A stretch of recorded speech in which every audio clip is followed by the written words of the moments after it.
Hey, welcome to Guitar Knobs, the guitars, gear, noise, and nonsense podcast, hosted today by these knobs.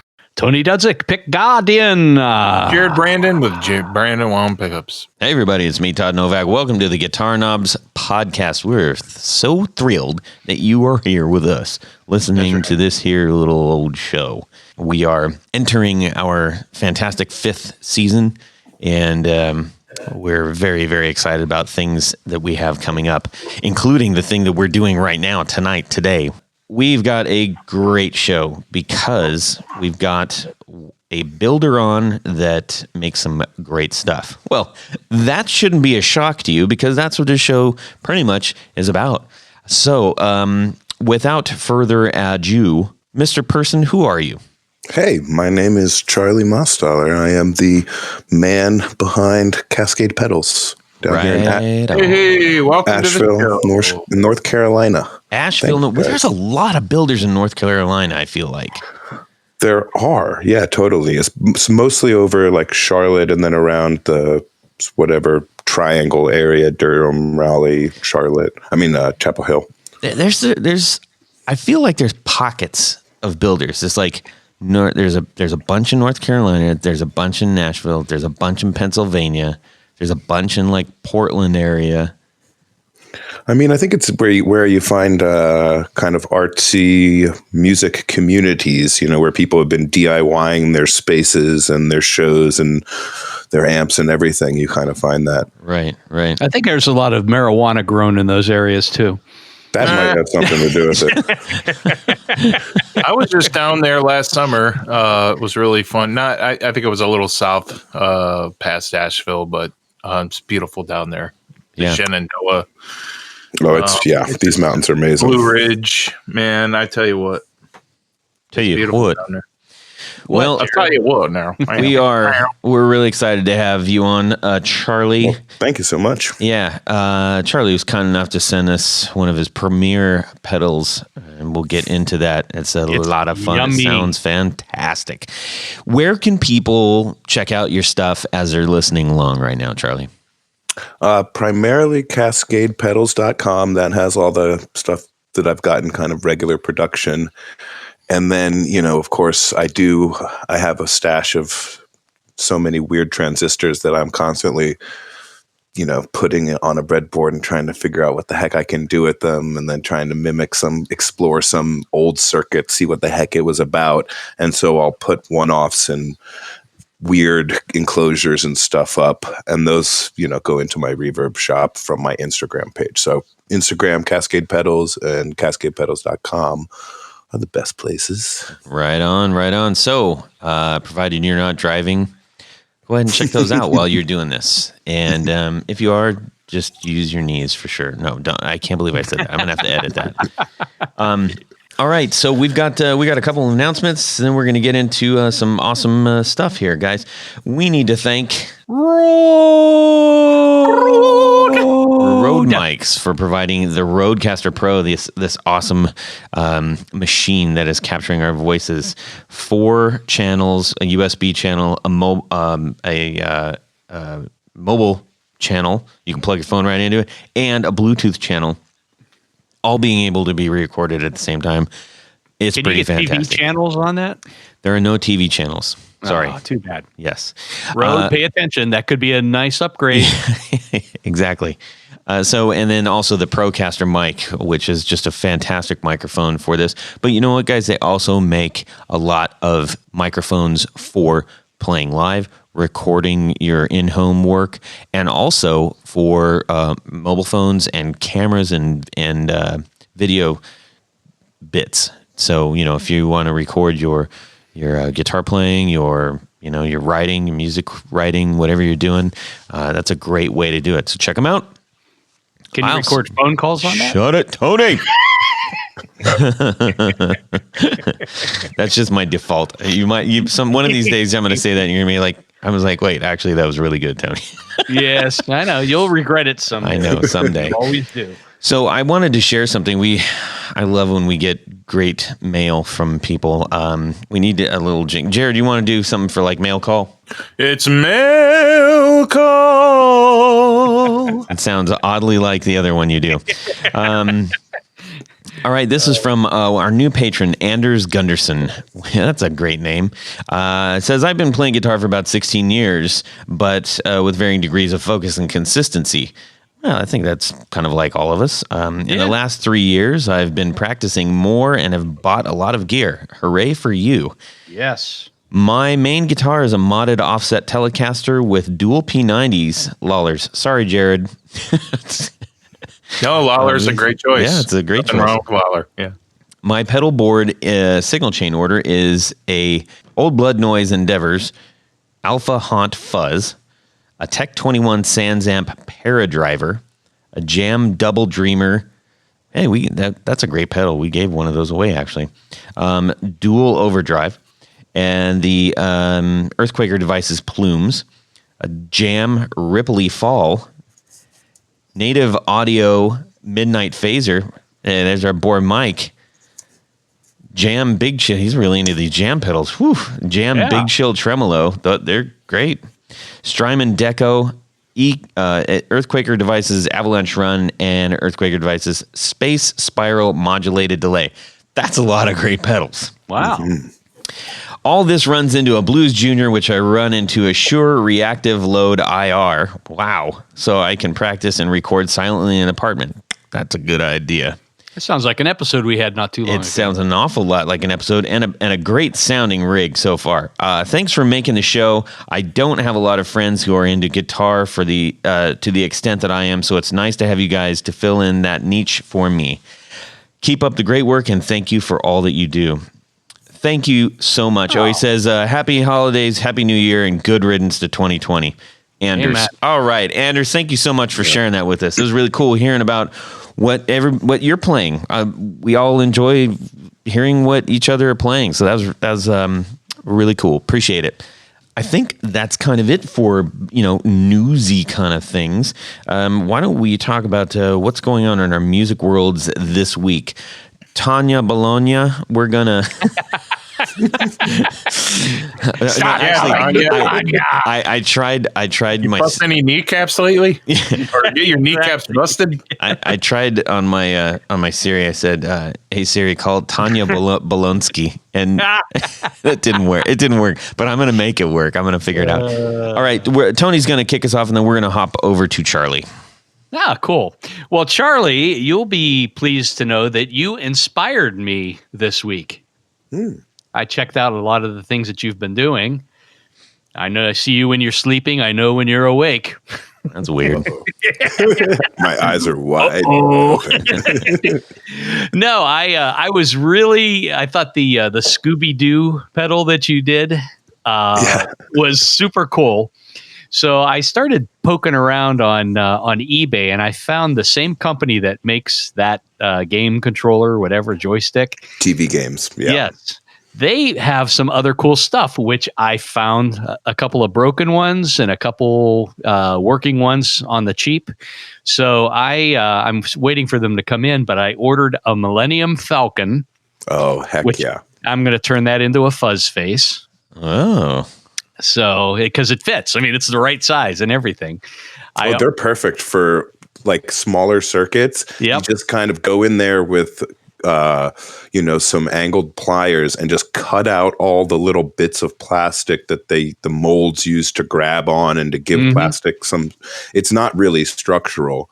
Yeah. And just rip all that stuff out. Just make sure when you're drilling, that stuff is really soft plastic. So if you're using a strep drill or something, you can go way past where you want to. Gotcha. That's a good tip.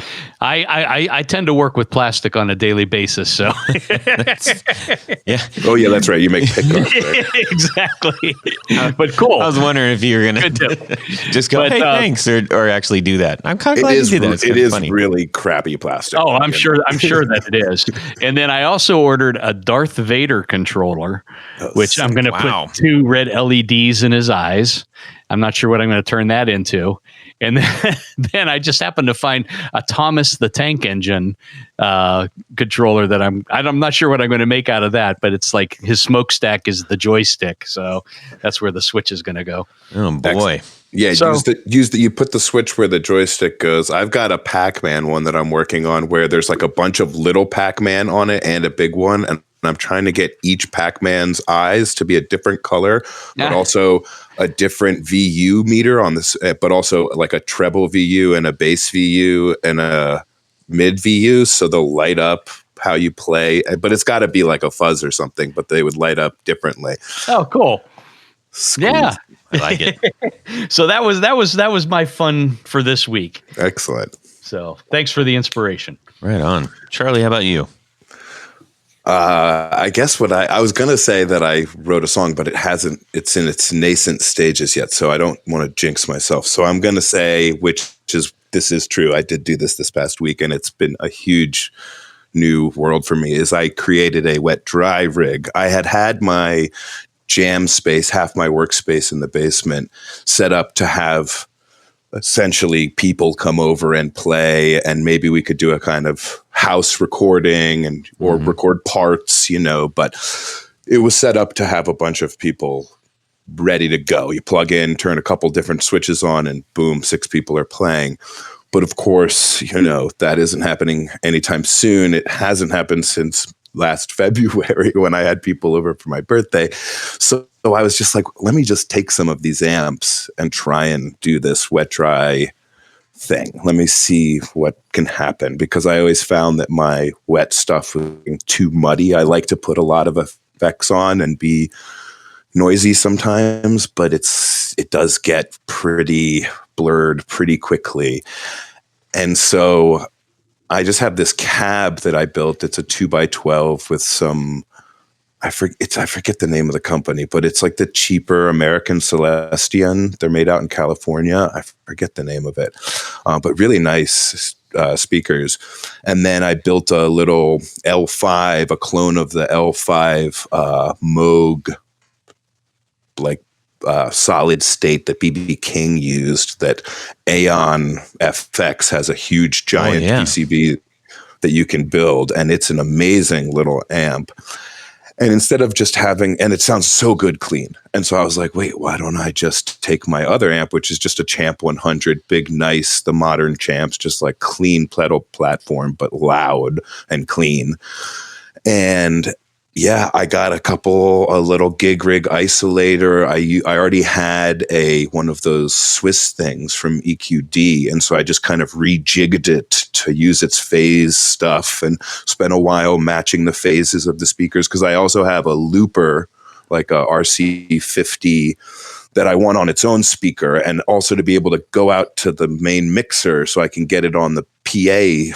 And so it's essentially a wet loop rig. There's a lot of stuff happening, but you stand in front of it and it's amazing. I hadn't ever done that before, any sort of stereo or wet dry panning kind of thing. And it's really cool. I don't know if you guys have ever tried it or are fans of the wet dry, but it's not, I'm just playing by myself in my basement. Why not set up some crazy, complicated, amazing sounding thing? It's not like I need to replicate it on a stage anytime soon.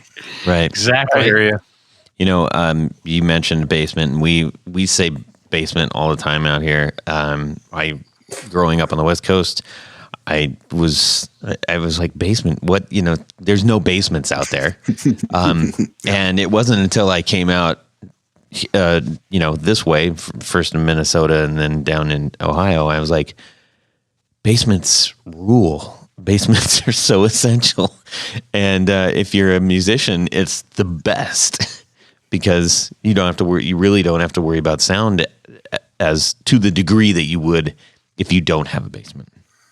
So as a kid, we grew up, my friend's family, the drummer, his family lived in a house with an old 50s bomb shelter in the basement. Oh, and it was a big place, but you couldn't hear anything. I mean, like, it was amazing. We would come around the corner in that bomb shelter and it would just be a blast of like really bad, like Blink 182 covers and just yelling at you like a wall of them, and it's like the worst acoustics in a bomb shelter, right? Sure. Awful. And we're all pointing. I mean, it was, but yeah, we cut our teeth in that bomb shelter. And I, even to this day, I talk to my friend's mom, like, I thank you so much for letting us make so much noise. And she's like, we couldn't hear you. That is so cool. Wow. That's fun. Jared, how about yourself, pal? So this will be an extension of the acoustic pickup a few episodes ago. I made an acoustic pickup I have a Martin Veterans model.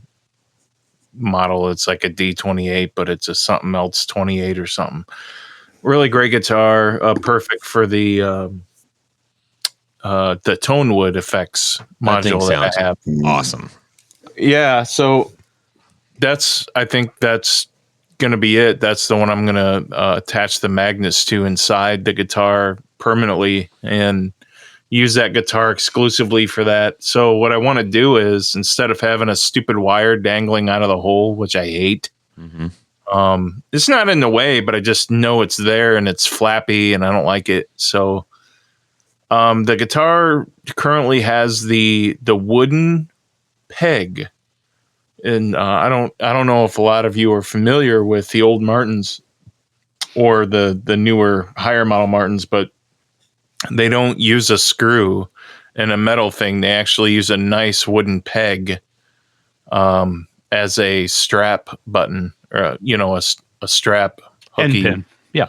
End pin, a hooky dooey thing that you put on the thing. The hooky dooey thing. That's right. So I like the one, the one that came with the guitar. I'm going to take it off and put it in the case. So I ordered a new one from the old Stu Mackaroo, stumac.com. And of course, it's taken forever to get here. Usually it takes a day because they're like an hour and 10 minutes away from me, but it's just taking longer. But I want the thing. But I want to see how I could, possibly make a connection at that point with a wooden peg. Well, why don't you just put a I don't want to remount the end of the guitar. That's why. Okay. That would be the smarter way to do it. It would, but if I could pull off using a wooden peg, I can put it back to the way it was without drilling. Are you a pirate? Reaming holes. You know what I'm saying? Oh, that's my favorite band. Jeez. So anyway, about the end peg, because I'm talking about the end peg. I know what you mean. Yes. Yeah. So I'm going to try to make a connection there. I don't know how I'm going to do it yet, but I'm going to figure it out. How about could you just drill a hole in the center of that peg and then just run wire through it? Wire through it. I thought about that, but then I'll have a big old long dangling wire hanging out of it that I always have to plug in when I get the guitar out. Oh, yeah. So, I mean, I want to have the option of not plugging it into that thing, to the This is quite a conundrum. It is. Have you tried Bluetooth? No. I mean, Frank Zappa would just cut a hole in the back and then put a backplate on. I know, man. Nice big access hole. No, you got the wheels turning on that Bluetooth idea. That's not a terrible idea. Seriously. Well, spend some time on that and get back to us. By the way, so I did go over to Jared's. I did play his Martin with that tone wood on it, with the pickup that he created for the sound hole to work with this tone wood thing. And, I was wowed. It did sound pretty fantastic. It's a little bit awkward because it's a pretty substantial, it's like a pedal size kind of thing. Not quite as deep, but, the footprint of like a big muff, but just skinnier. And it's plastic and it's stuck to the back of the thing. So that's the only weird part about it, but it sounded great. Get used to. Yeah. Yeah. If you're playing all the time, you wouldn't even notice it, I don't think. Are you using a magnetic? I really want to try one. Yeah. Jared, did you make a magnetic pickup for it or? I did, and I used a wide range bobbin. Oh, and then I use that black acrylic plastic that I got from you, and I kind of made housing around it. It looks like a professional acoustic guitar sound hole pickup. nice. Well, it is a professional. You are a professional. It is professional. It is a professional. I'm gonna tweak it out. Maybe put some cork to hold it a little better. And I think you should sell those. Yeah, I don't know. Yeah, or don't. I don't know. I could. Why do I want to make Why would I want to do that? I'll make one for you guys if you want. I don't need one, but I'm sure many other people who own tone woods do. Anyways, more on the how to market your stuff later. Right. The legit, it was great. It sounds great. If you're interested in this, hit Jared. I hit Jared up because then you guys can talk about it. That's right. For me, I got some really cool little light things for Christmas. How about you, Todd? Well, Tony, I got these really cool light things for Christmas. They're made by Newer, and I think I kind of mentioned them a little bit before, but this week I had to figure out a way to rig them up so that I could just record something real quick for the show and not have to put up and tear down little lighting things and all kinds of stuff. And I've got a family, so I don't have a room all to myself where I can just leave everything up.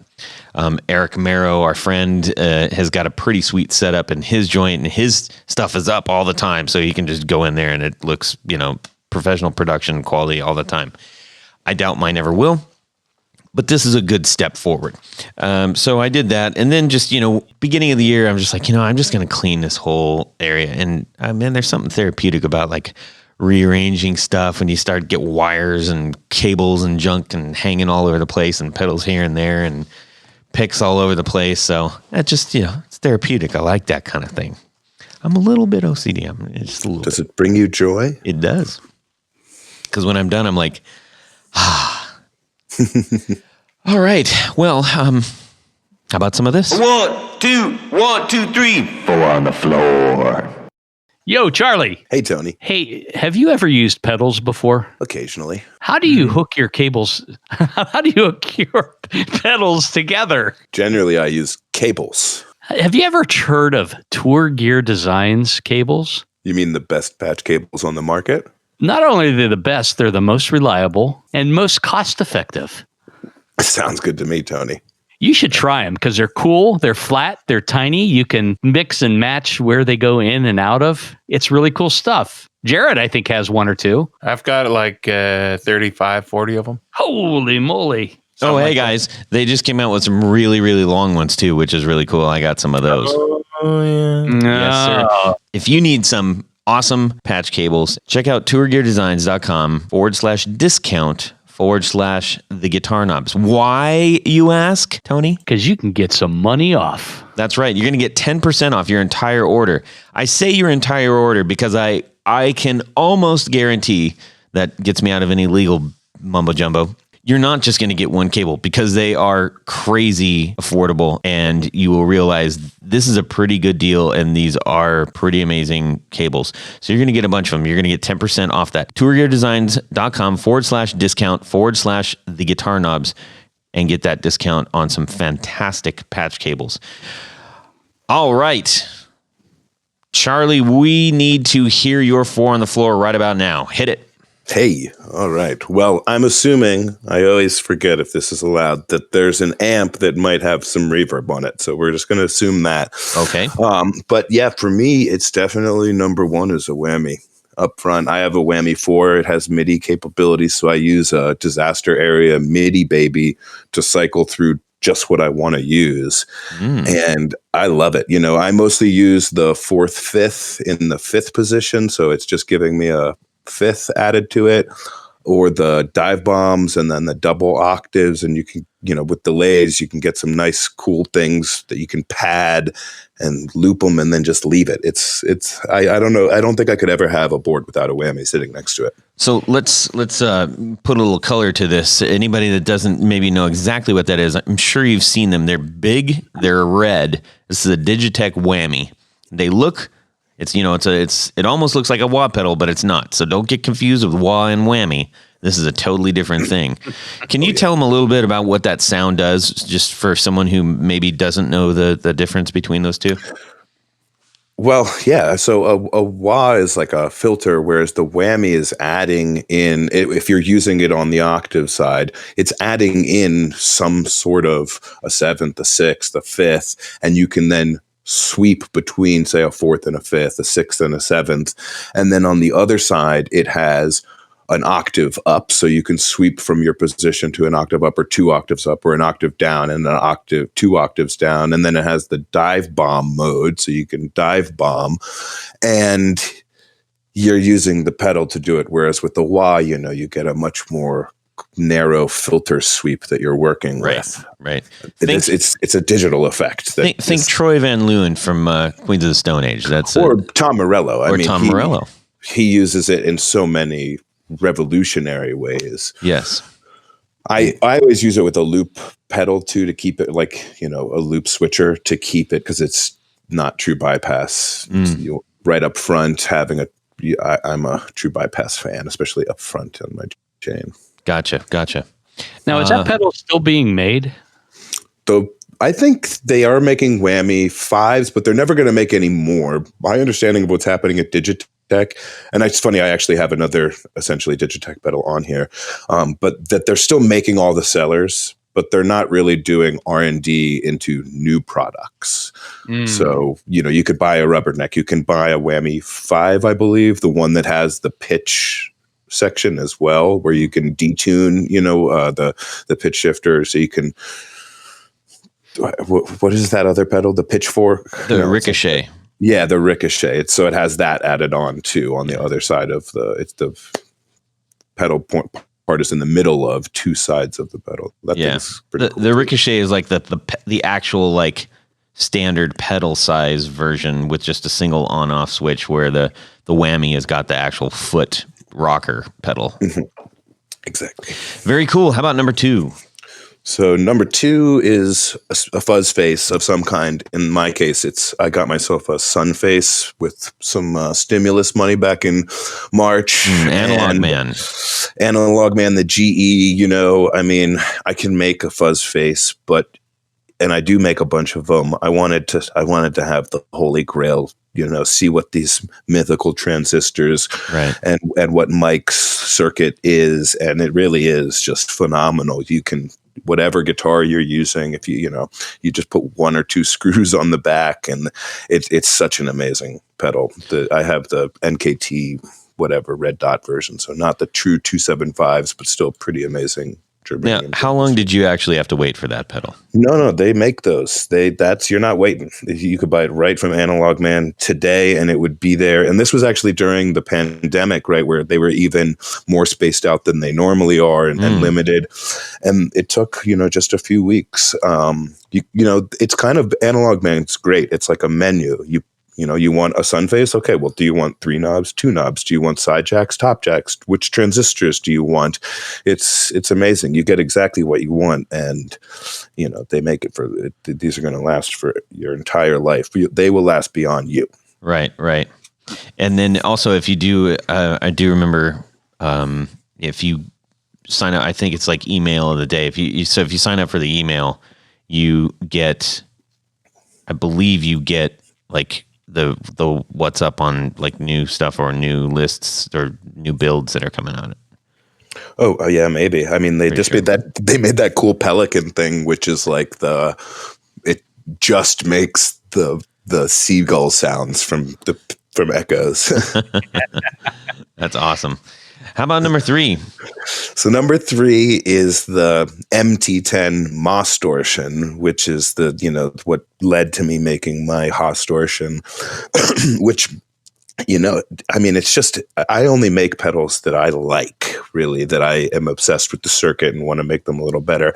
And it's just the drive that did it for me. When I first got into pedals, it was, I like having a 3-band EQ, something about the chip itself, and it's relatively straightforward. It's kind of like the Nobles in that it's a slightly more like refined and more heavily filtered or engineered version of a common kind of soft clipping overdrive, but it really is just a great pedal. You can get that awesome low gain tone, you can get nice mid tone, and then you can get some high gain stuff, especially if you're pushing it with another pedal. So if I just had one overdrive distortion, it's like that's the one for sure. The Hosstortion by Ibanez.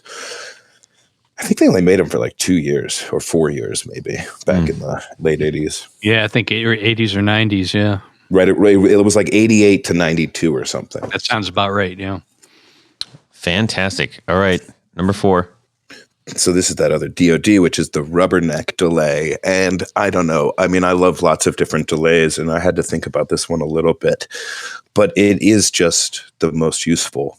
The fact it has like you can get an expression out that, and I just made myself with some like arcade switches, just a 3-way switch that opens up what you can do. So you have 5 switches, the rubberneck, which for those who aren't familiar with this, it's an analog delay with digital control, kind of a la Chase Bliss, but made by DoD and Tom Cram over at DoD, the kind of like his masterpiece of putting together this analog digital hybrid. So it has tap tempo, it has modulation, you can control the tone of and the gain of the repeats, you can, it's got mix, it's got this rubbernecking effect where you can tap the rubbernecking and it'll slow it down and then speed it back up to a certain kind of expression interval.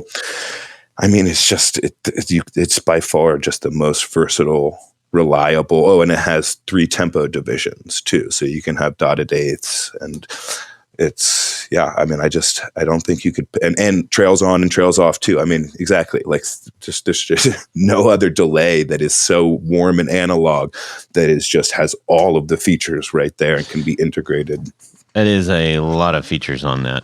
I mean, I'm not a person who can deal with like alternate menus or like where the knobs do 2 things at once. And that's the thing about this one, especially when you add a switcher, a 3-switch switcher, everything is out in the open. You can see everything. And so it's responsive. Say all of a sudden I'm like, oh, I want to do this delay sound and I haven't programmed it in. And it's like really fast, dotted eighth, long trail delay thing to do some Pink Floyd thing. Mm-hmm. I can make that happen in like 30 seconds, really, really tactilely without, and it's kind of, I don't think there's another delay pedal that is as like responsive in that way where you can just be like, I want to make this delay sound here. Let me turn this, boom, boom, boom, and it's done.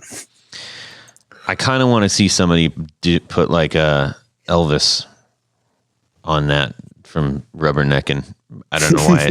Because it's not necessarily the most handsome pedal out there. No, it is definitely worthy of a rehouse. And I keep thinking about doing it, but it's like I use it anytime I'm playing guitar because I have other delays that do other sounds. This is the one that's the toolbox. Whatever delay sound I come up with in my mind in the moment, I can get it out of this really quickly. Right.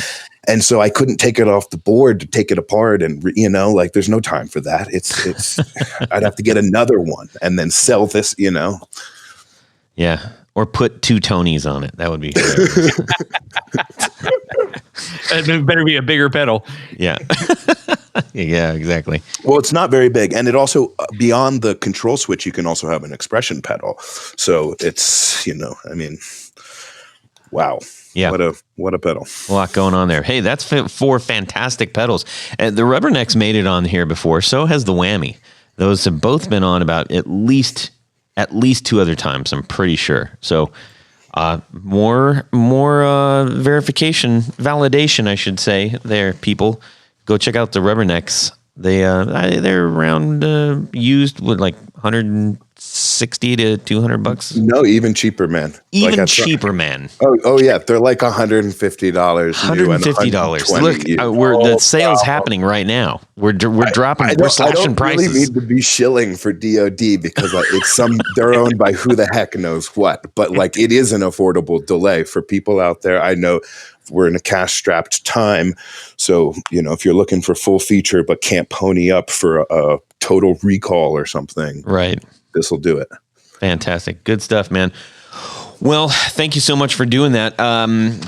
Ladies and gentlemen, we are listening to Charlie. And I'm going to butcher your last name, so just say it for us one more time.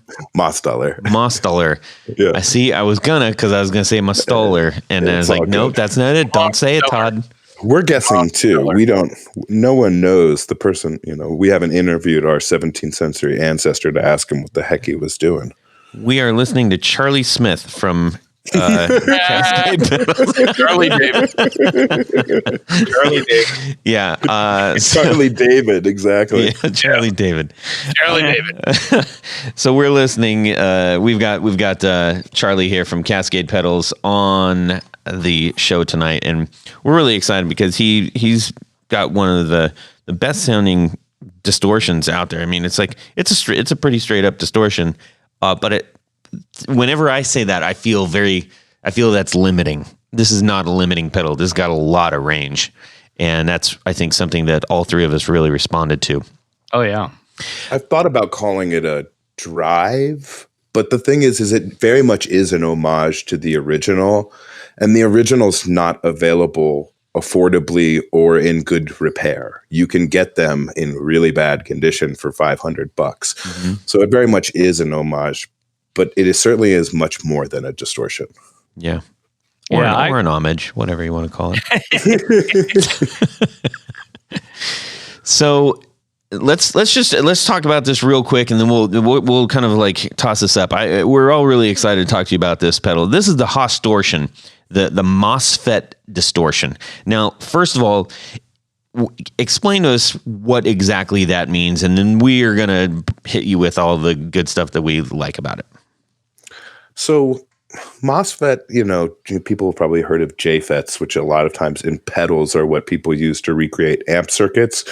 But there's a FET, which is a field effect transistor. It's a type of amplifier, essentially. And they are often used in these kind of amp-in-the-box pedals, or what amp sim pedals, trying to mimic a Plexi or a JCM 800 or something like that.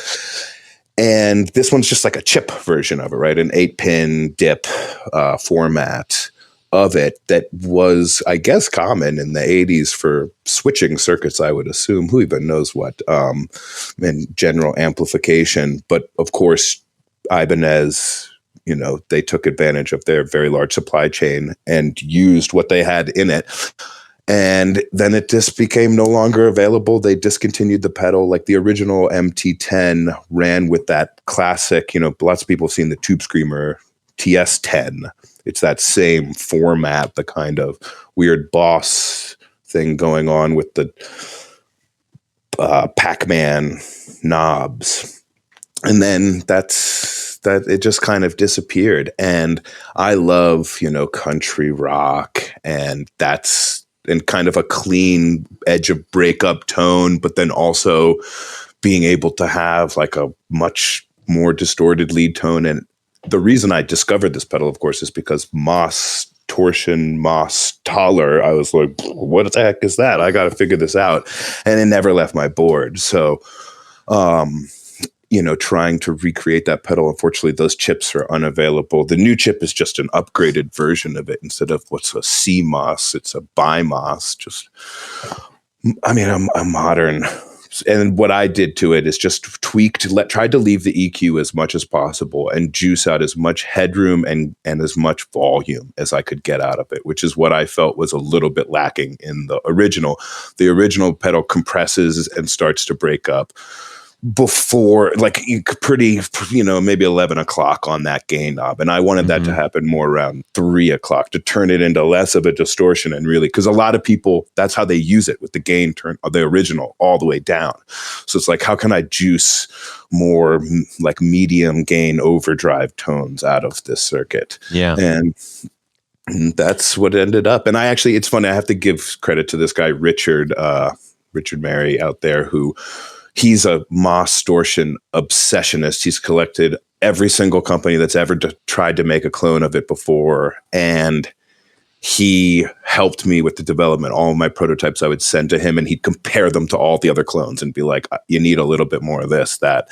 And so thank you, Richard. And he also said this, he kind of teased me out of making only custom pedals into deciding to release like a production model, which I hadn't thought I was necessarily ready to do. And he was like, you've been cloning this. Now you've got this prototype. Like, people will buy this. You should do it. It's a great sound pedal. So thanks, Richard. This was also featured on Premier Guitar Premier Gear. That must have been pretty fun to get. Nice. I think they have in the Premier Guitar ranks some other people who are closet Hosstortion MT10 fans who it's a kind of a bit of a cult thing. There are people who know and they keep it secret because there's such a limited supply, and they're session guitarists and people who play and record regularly, and they want them. They want to buy them for their set. So I think that had a little bit to do with it. They saw, I don't know. Yeah, that's cool. It was cool. So Jared and Tony both got to play with it. I know Tony's chomping at the bit to talk about it. So Tony, take it away. Chomp. I actually very, very much enjoyed using this pedal. I mean, I found it to be very customizable in terms of tone. And I think obviously the 3-band EQ helps out a lot with that. My question was, I mean, by comparison to the Inspiration pedal, circuit wise, is it very similar, or did you make some other tweaks? Oh, it's extremely similar. I mean, it takes the same, what's the word that Josh got? Topography, right? And there's just a few changes to make the modern chip function effectively, so there are some part value changes. There's different transistors from the original, and then the transistors are going to need slightly different biasing. So it's different parts, and there are some other changes to the op-amp feedback circuit, but it is essentially, if you put the two schematics up for people who are guitar people, you can see a rat clone in a schematic if you know what a rat looks like. If you were familiar with the MT10, you would be able to tell. But it also does look like a tube screamer to a certain degree. Like there, it is a very kind of that familiar soft clipping topography. With some hard clipping after. I mean, the main difference is just to take advantage of the benefits of this chip, which is twice as powerful, really. It can give you way more gain. Oh, yeah. And can handle more voltage. I'm working on an 18-volt version eventually. So that's. I had fun with it at Tony's place. I visited Tony around Christmas, and I messed with it, and what I liked about it, I don't want to say it has the full range of a wah, but man, darn near, because I was playing with the one button on there. I don't remember what button it is, forgive me, but I was like, gosh, man, you could this is kind of like a cocked wah type of thing. And then on top of that, I wanted to ask you, I don't know how much conversation you have with some of your customers on this particular pedal, but do they tell you the gear they're using with the pedal? Is there a certain amp that kind of sticks out, or that people use with this pedal? I mean, because in my opinion, I think you use this pedal with pretty much any amp out there. I get a mix, to be honest. It's funny because I do get, everyone who gets one is like, holy moly, this is never leaving my board. And even bassists are like, I've been making a bass version of it where I just add an active blend to it, a clean blend to it, and then just change the input caps to allow more bass in and out. And which, with a guitar, it would get muddy, but with a bass into a bass amp, you don't have to worry about it so much. And yeah, I mean, people play it with Telecasters into Fender stuff like that Nashville kind of like a lot. And they're playing it low gain, right? They're never turning the gain knob past 10 o'clock, and they're, getting a little bit of a mids push. But then I know people who use it like as a distortion where they've got the mids sweeped and they've got the distortion knob like more or less cranked, and they're just diming it. So it's funny. Yeah, people use all sorts of stuff with it. Now, so coming from us, so Tony, tell me what gear that you were using this on. I ran it primarily into my Vox AC15 hand wired, which is, it's got a little bit of that British growl to it, but definitely pretty clean. It's a brighter amp and more on the clean side. And this, I found it really useful. And then just being able to tweak the EQ on it really made just a world of difference. I could make single coil pickup guitars sound like humbucker guitars, and vice versa. If I had to scoop out the mids for a humbucker guitar, it did the same thing. So very useful. And I think as you said, you could probably use it with just about any rig. Yeah. And then Jared, we were over at Jared's house. He got to play it on two different things. Jared, you had it plugged into that big behemoth Marshall going into a Les Paul, and God Almighty. Yeah, that was the 1973 JMP, and that's been modded, but obviously we put it through the clean channel so we can hear it. Yeah, but that's how I got it. It in some late 70s cabinets. It was a full stack, and it was. I think it was turned up to what, 1 or 2.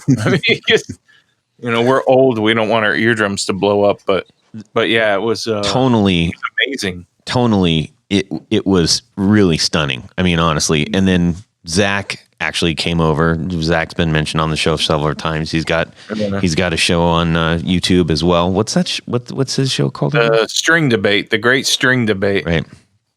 And he's a heck of a player. And he walked in, and Jared hit it, and we both looked at each other. We're like, "Holy moly, this sounds fantastic!" It was like arena. It just sounded all of the things you want when you hit, just a power chord or go into a little solo bit is very, very impressive.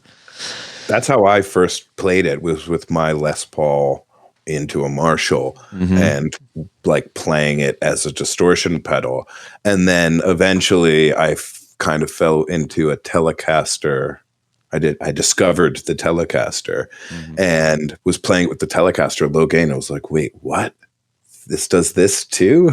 I don't understand how it could be so, versatile. It really, the circuit, something about the way the EQs and the drive section work together.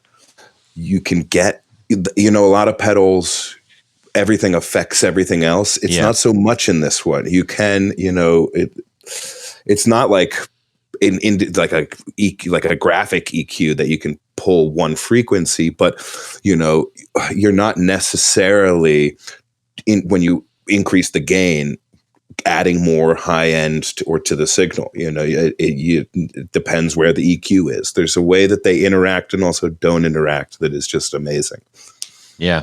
It's really responsive too, and that's the thing that whenever I see a distortion pedal, whether it's true or not, I always feel like, well, I'm going to get locked into this thing, and no matter what, it's kind of like if you're using a phaser, especially like an old MXR phaser, no matter what, it's going to sound like that phaser. No matter what you do, everything will sound like that phaser.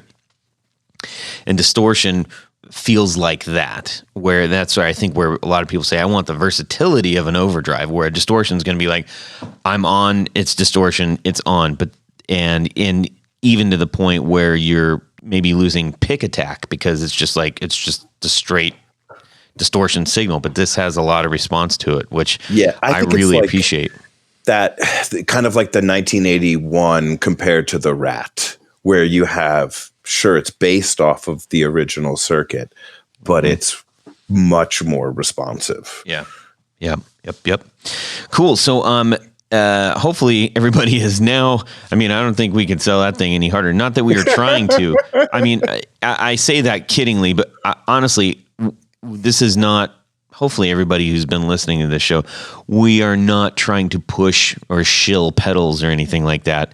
But we get emphatic about things that we really like. And it's just like if you have some great food and you're like, oh my gosh, this is amazing. Here, try it. That's all we're doing. Well, thank you so much, guys, too. It means a lot to hear you say that. Yeah, you bet. Now, what else you got cooking aside from your crazy mystery machine and SpongeBob and stuff? I know you're doing some other things. What you want to tell us about anything else here? Well, sure. I mean, right now, so I've been making this version of the harmonic energizer, which is this is a true so-called hen's tooth rarity. I'm a huge Zappa nut. I mean, I've always been very inspired by his mentality, his music, everything really about him. And someone gave me this book of his gear like years ago, the sound behind Frank Zappa. Some dude worked with the family to just like catalog every piece of equipment that he had ever used, photographing everything, every guitar, every amp.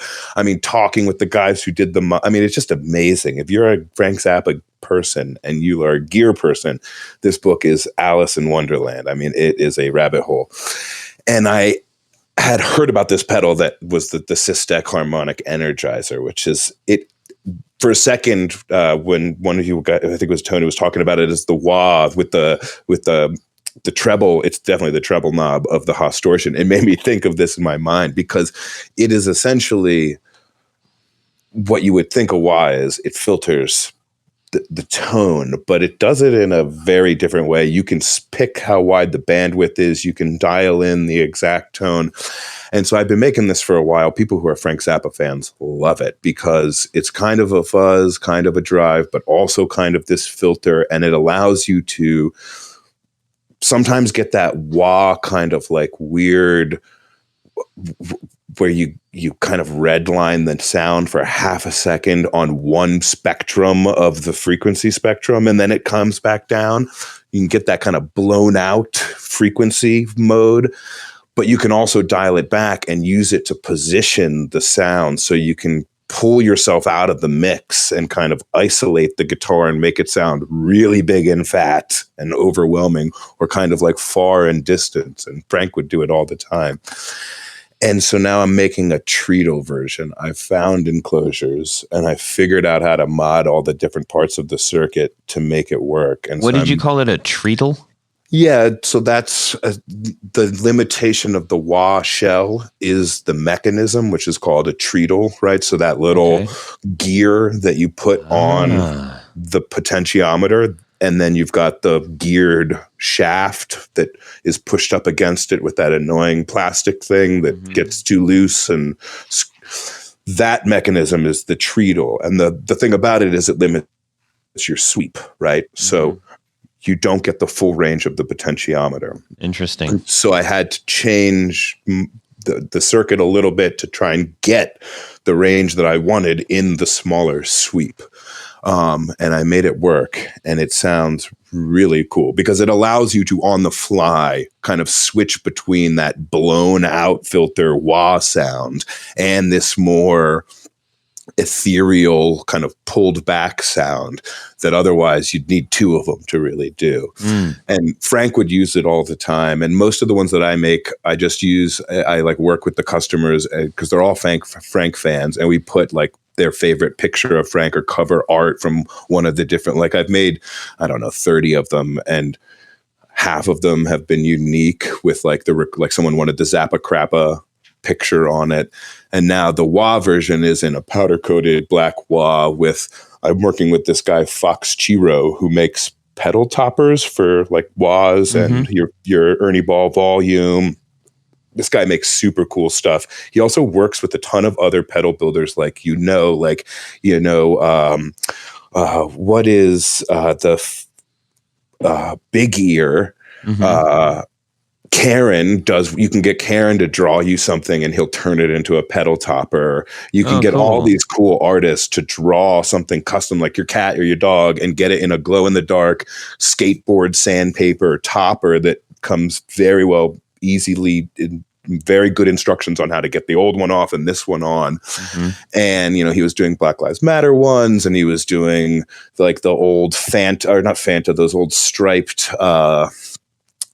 the like 90s swoosh cup. You guys remember them? The little cup with the swoosh, the blue and purple kind of faded paper cup thing, whatever. It's a 90s meme essentially.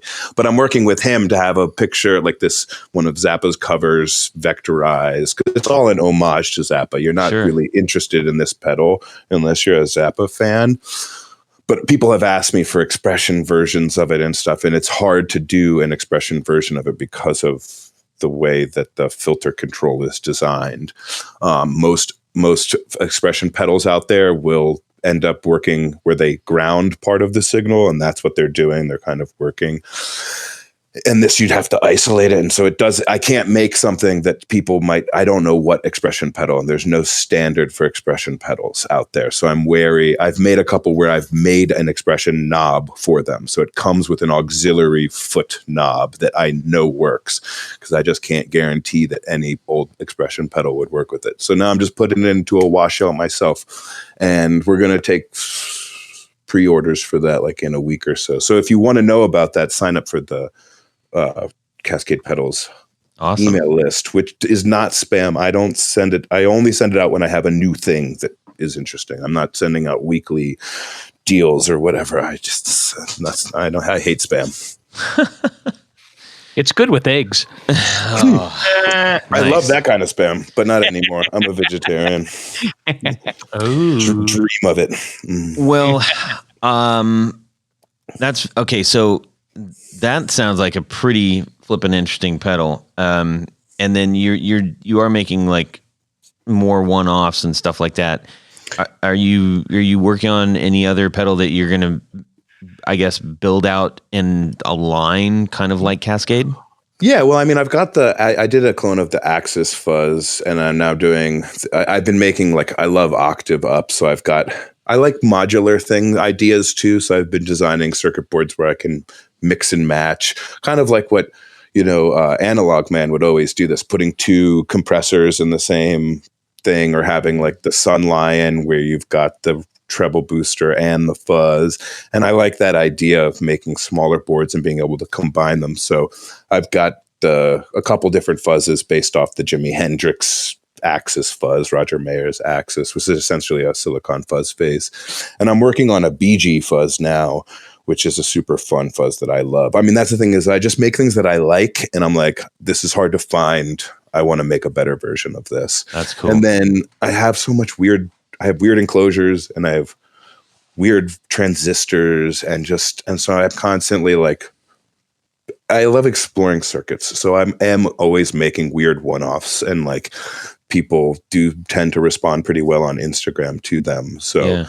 If you're interested in that kind of stuff, the weird art where I'm putting stuff in, TV game, like, kids game controllers, or it's, similar to what Aisha Low does, which is amazing as well. Yeah. We're Say Hot out in Indonesia. We're all people who like are attracted to these like old, like we're the type of people who see garage sales and yard sales and are like, I'm turning there to buy nonsense. Like people are like, why are you buying this old phone? Right. And it's like, you don't know what I can do with this phone. So how does somebody like yourself find themselves making pedals? What was your route into this? Well, like I said, I grew up playing music with friends, and back then we didn't know anything. And of course, obviously we played in a bomb shelter. We did not care about our sound. It was more about girls and whatever, but then getting back into music in college, and I've always been the kind of person who likes to take things apart and fix things myself. And I'm a photographer. I was mostly doing photography and working in radio, college radio. And so kind of in the technical side of things, cameras and radio equipment. And then I got into drones. And so got a soldering iron, building drones. And then when I was living in Philadelphia I lived in Philadelphia for a long time. I'm originally from New Jersey, and Philly is a better city to be a young person in, I think, than New York. So I ended up in Philly with a lot of other friends I grew up with, and musicians, taking pictures of concerts and stuff like that.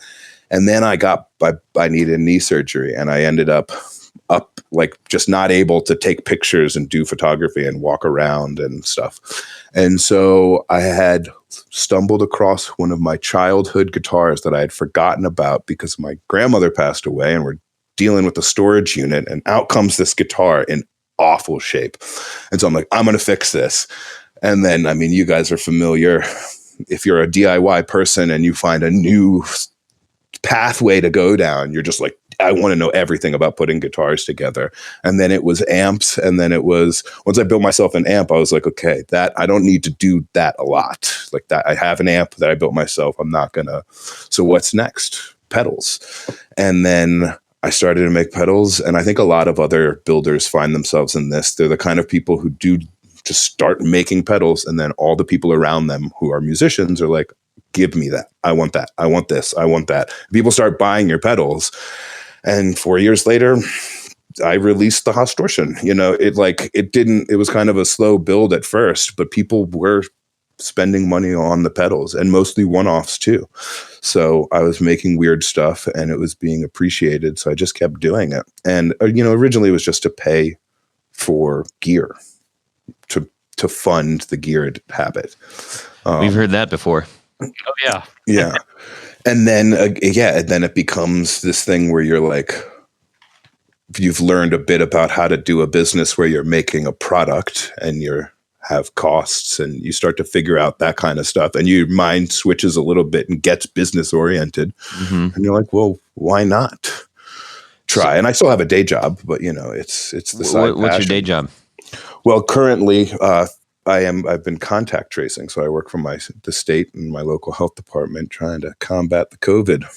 Right on. Very good. So, as someone who likes to tinker, I think it's one thing to say, I like to take things apart and put them back together. It's another thing to say, oh, this MOSFET circuit, blah, blah, blah, blah, right? Obviously, there's a learning curve in there. Was there a specific thing that you kind of hit and you said, this isn't just taking things apart and putting it back together? This part's kind of hard. Yeah, I mean, I don't know. I'm a hard person to ask. I'm like obsessive and like I absorb lots of knowledge, remember stuff. People make fun of me because I'm like, someone mentions a fire hydrant and I'm like, do you want to know how fire hydrants were made? And I can tell you the whole history of obscure stuff. And so when I find out about anything, I like pour into it. And so immediately with pedals, I'm like reading everything Brian Wampler has ever written about circuits. And to a certain degree, like I'm no electrical engineer. I am friends with some and they're making amazing stuff.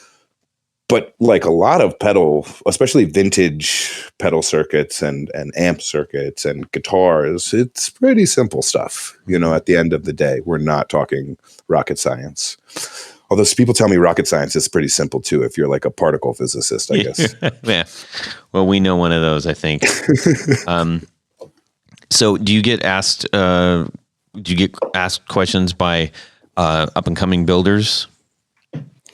Yeah, and thanks to you have had Alec Breslow on here before from Mask Electronic, Mask Audio. Blowing up all over the place. I mean, he's a little whiz kid for sure, yeah. And he's also of his generation in that he's a very generous person, open and digitally savvy, and so there's a ton of builders in a Discord room that he runs.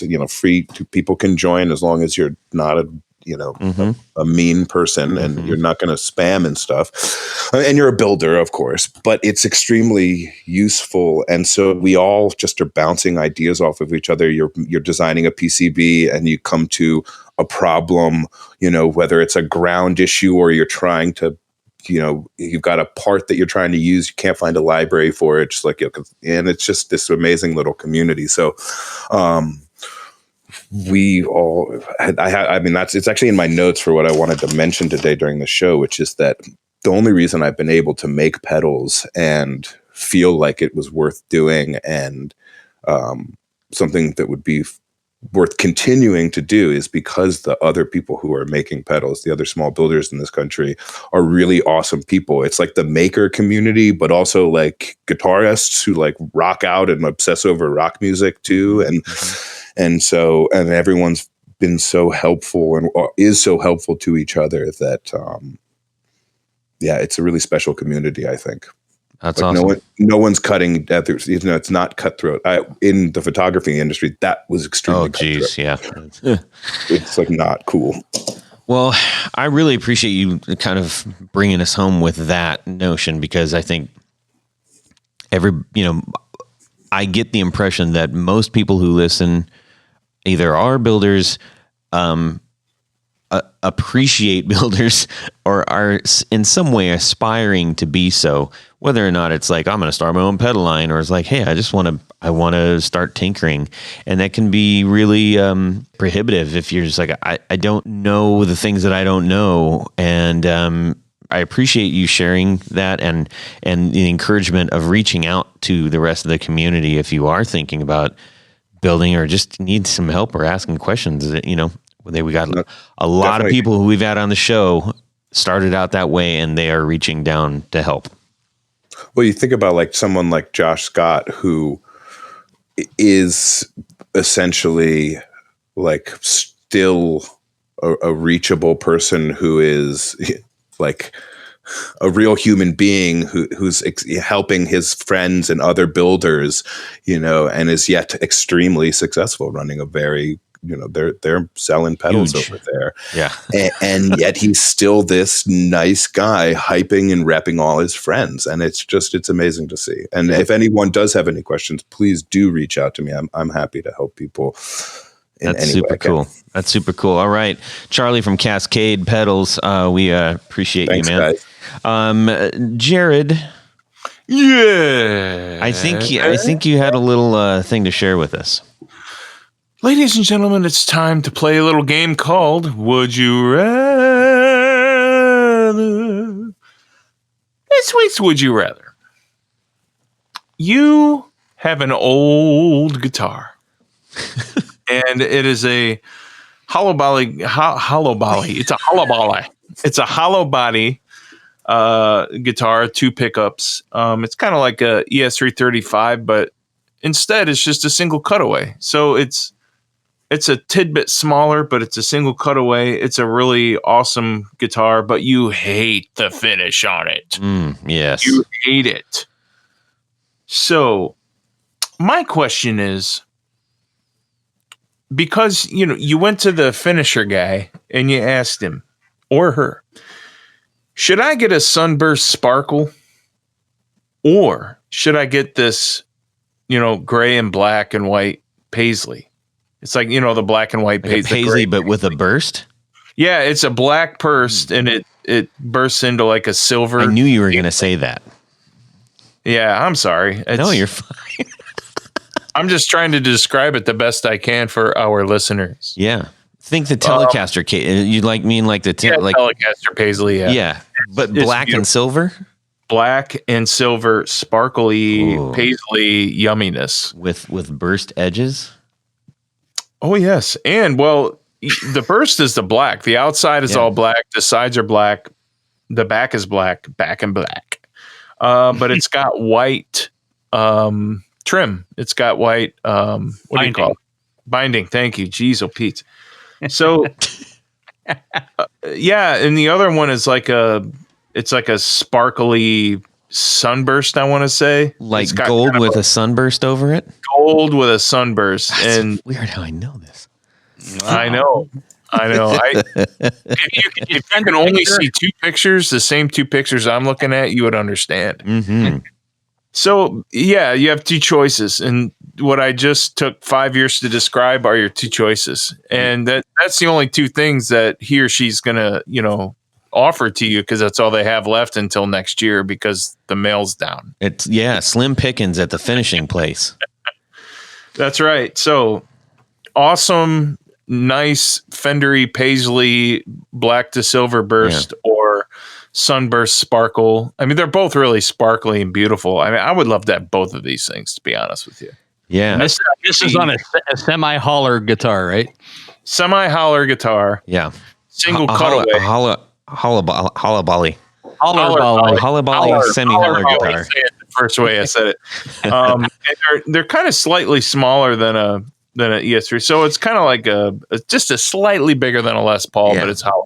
Well, and it sounds like this finisher is just so anxious to do something besides a normal like shell pink guitar or something like that. There's no time for he has to do so many of them, and he's like, I want to do something crazy, and I'm going to give you a good deal on something crazy. So which 2 crazies do you want? He wants to take a picture of it for NAMM. Yeah. For the NAMM show. Okay, that sounds like a pretty good one. Let's see here. Let's go to Tony. Well, I mean, I think between the two, I think I like the idea of the Sparkle Sunburst but more than the Paisley one. Just in my mind's eye, since I don't have an option of seeing a picture. Oh, I'll send it to you. Oh, thank you. Yeah, but I think that would be kind of cool because it's sparkly and bursty, so it's kind of like a combination of two different finishes. Mm-hmm. I like that. I like that idea. All right, I'm going with that. Yeah, Jared.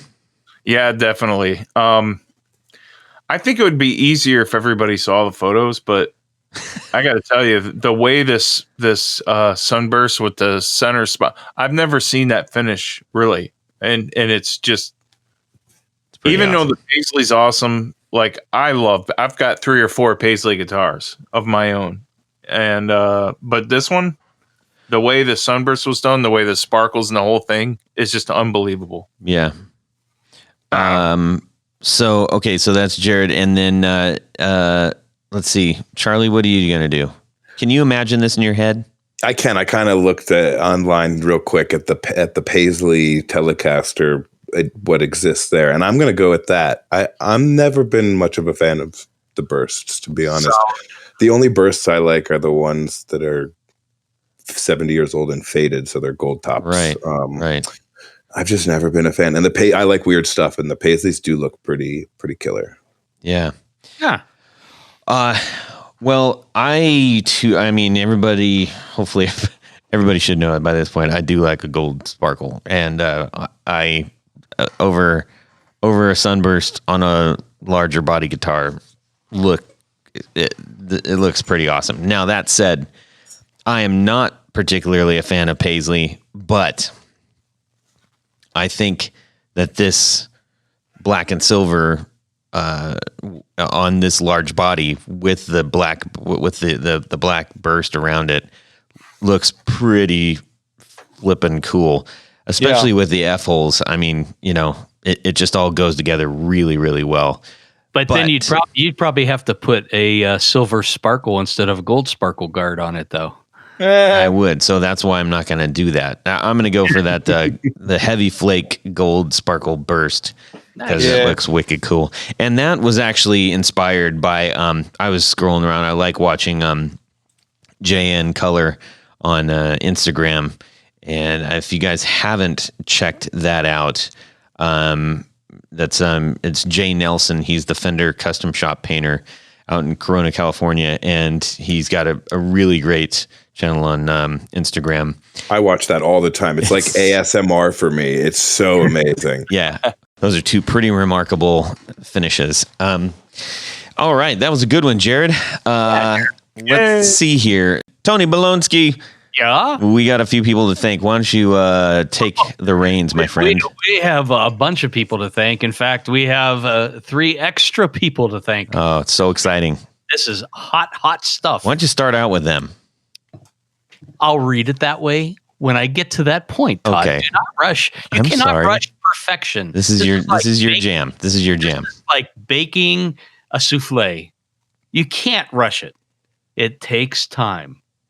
Folks, at this point of the show, we like to thank a special group of people. That's right. These are our executive producers. And you may be asking yourself, what is an executive producer? And more importantly, how can I become one? Quite simple.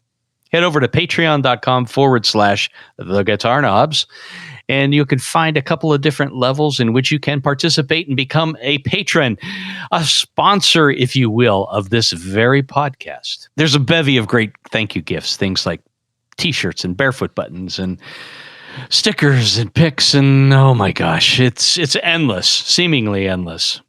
Yep. But there is a level, the executive producer level. They get all that great stuff, but there's one more thing. And Jared, what is that? You get to have your name read on the thing. Their name read on the thing. That's what I'm going to do right now. And in honor of having 3 new executive producers, I'm going to start from the newest to the oldest. Good idea. Glad you got it. Special thanks to Mr. Rob, not Ron. Ron's his brother. Rob Saxby, Tyler Ryans, Gary Cooper. Those are 3 new people. New people. Thank you. Unos, dos, tres. Gary Cooper, not the actor, but a nice executive producer nonetheless. How about Douglas King, David Rando, Jason Roush, John Jackson, Michael DeLucia, John Williams, Ty Carmen, Richard Kendall, James Pennington, Liam Martin, Matt Hart, James White, Brett Alexander, Justin Jones, Doug Gann, John Esterly, Chris Heidel, Brad Partridge, Tyler Bray, John Anglin, Anthony Lathrop, Johnny Knowles, Stefan Lamb, Michael Senchuk, Brian Robison, Ken Sayers, Michael Van Zant, Doug Christ, Darren Gregory, Chris Carney, John Daly, Martin Cliff, and Tom Barazin. Hey-o. What else, Tony? Oh, I thought you were... I like to yell at you a little because you interrupt me. Mm-hmm. That's not all, Todd. Oh, no. That is not all, because the higher echelon, if you will, of executive producers, we like to call them our grand poobahs. This special group of people, sponsors, wear a fez that is provided to them during, and they have to wear it during the podcast, I do believe. That's right. When they're listening.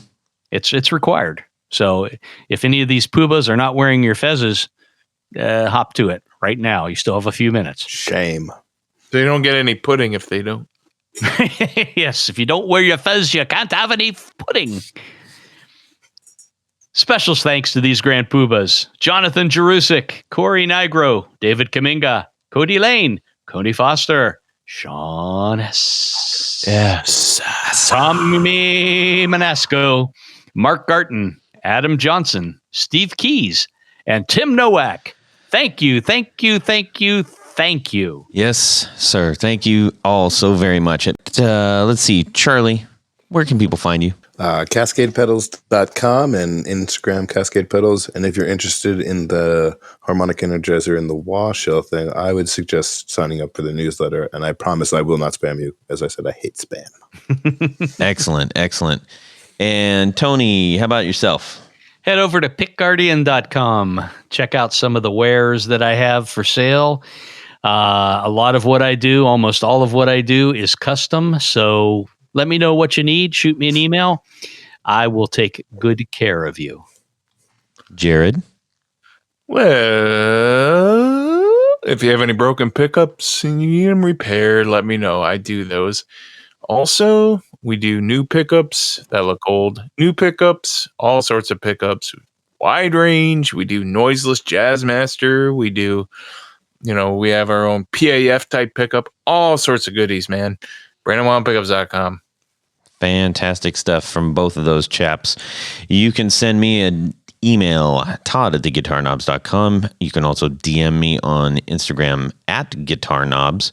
I will be sure to share things with these two clowns.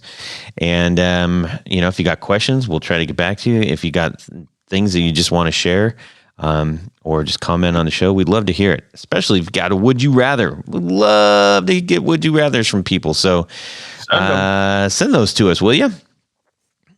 And we need to just say a ginormous thank you to Charlie for being on the show. Thanks, Charlie. Yeah. Thank you. Thank you. Really. It was a pleasure. I've been listening to you guys for years now, so it's an honor to be on. Super cool. Thank you so much. All right, everybody. Go check Charlie Cascade Pedals out and have a great guitar week. And subscribe! Yeah. Do it live. Yeah. Do it live. How is ice cream keto?